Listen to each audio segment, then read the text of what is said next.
Praise the Lord. सभी को जय मसीह की शालोम।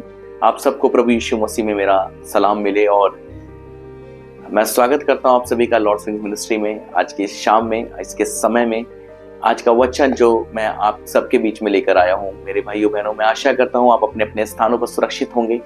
इस वचन के द्वारा आज हम सीखेंगे हम कैसे पवित्र आत्मा के चलाए चल सकते हैं। उसके लिए एक शर्त रखी गई है मेरे भाइयों बहनों, हम कैसे पवित्र आत्मा के चलाए चलेंगे। ये प्रश्न आता है आज मेरे और आपके जीवन में। हम बहुत से स्थानों पर देखते हैं, बहुत सी संगतियों में, बहुत से चर्चेस में, बहुत सी कलीसियाओं में देखते हैं, वहां बहुत अच्छे से प्रभु की आराधना होती है। पर मैं बताना चाहता हूं इस युग में बहुत कम ऐसी कलीसियाएं हैं जहां प्रभु का आत्मा है। हालेलुया। मेरा कहने का अर्थ है कि जो जीवित चर्च है, जो जीवित कलीसियाएं हैं, उसमें प्रभु का आत्मा है। जो जीवित चर्च, जो जीवित कलीसियाएं होंगी, जो जीवित संगतियां होंगी, वहां प्रभु का आत्मा है। क्योंकि इन दिनों वचन को मैनिपुलेट कर जब दूसरों तक रखा जाता है तो मेरे भाइयों बहनों, इस बात को जांचना बहुत मुश्किल हो जाता है एक आम मसीही के लिए कि ये परमेश्वर की ओर से है या किसी और की ओर से। मेरे भाइयों बहनों, मैं बताना चाहता हूं कि जैसा कि रोमियो 8 अध्याय उसकी 9वीं वर्ष में कहता है कि परंतु जबकि परमेश्वर का आत्मा तुम में बसता है तो तुम शारीरिक दशा में नहीं परंतु आत्मिक दशा में हो। यदि किसी में मसीह का आत्मा नहीं तो वह मसीह का जन नहीं। आप समझिए इस चीज को। जिसके अंदर पवित्र आत्मा होगा और जो ये मानता है कि प्रभु का आत्मा मुझ में बसता है, परमेश्वर का आत्मा मुझ में वास करता है, और जिसके अंदर प्रभु का आत्मा होगा वो प्रभु के चलाए चलेगा। और कैसे? पवित्र आत्मा की आवाज को सुनना बहुत आवश्यक है। और वो कैसे सुन पाएंगे?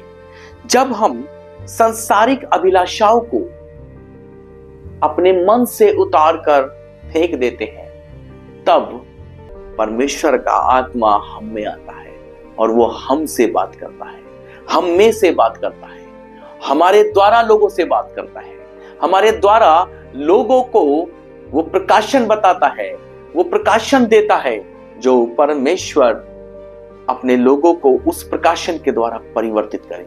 मेरे भाइयों बहनों, मैं बताना चाहता हूं परमेश्वर के आत्मा का सबसे बड़ा संकेत यह है कि जिस मनुष्य में परमेश्वर का आत्मा है, उसका संकेत यह है कि वो सांसारिक अभिलाषाओं से दूर होगा और अपवित्रताई में नहीं होगा और उन बुरी संगतियों से दूर रहेगा, यहां तक कि उन संगतियों से दूर रहेगा जो मैनिपुलेट करती हैं, जो मिश्रण करती हैं, जो परमेश्वर के वचन में मिश्रण करती हैं, उन लोगों से दूर रहेगा। आत्मिक जन की पहचान परमेश्वर के आत्मा के द्वारा होती है। और वो उसका एक और उदाहरण बताता हूं। आत्मिक जन दूसरों की बातों को ध्यान से सुनता है और मनन करता है, क्या ये प्रभु की ओर से है या संसार की ओर से। आत्मिक जन दूसरों को तो पहचान लेगा पर खुद आम व्यक्ति के द्वारा या आम मसीही के द्वारा नहीं पहचाना जाएगा, वरन वो आत्मिक व्यक्ति के द्वारा ही पहचाना जा सकता है, क्योंकि आत्मा आत्मा की बात को समझता है। मेरे भाइयों बहनों, यदि आप चाहते हैं कि परमेश्वर का आत्मा आप में वास करे तो आपको उसको सुनने के लिए उसकी उपस्थिति में गंभीरता के साथ बैठना होगा।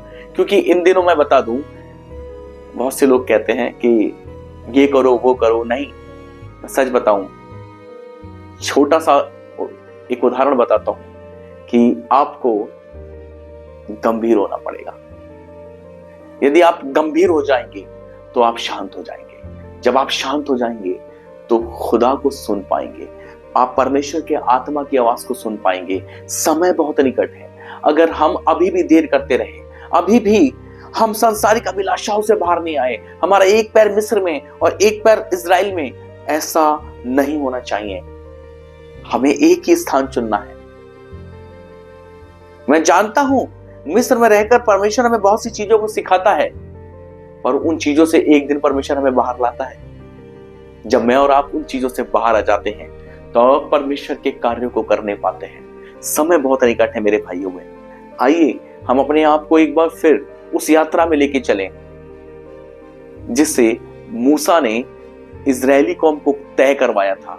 वो यात्रा बड़ी कठिन थी, ये यात्रा भी कठिन है, पर इम्पॉसिबल नहीं है, यानी कि नामुमकिन नहीं है। इस यात्रा को करने का एक आसान तरीका है कि उसके आत्मा को सुन लो, उसके आवाज को सुन लो और सुनने के बाद उसके अनुसार चल लो।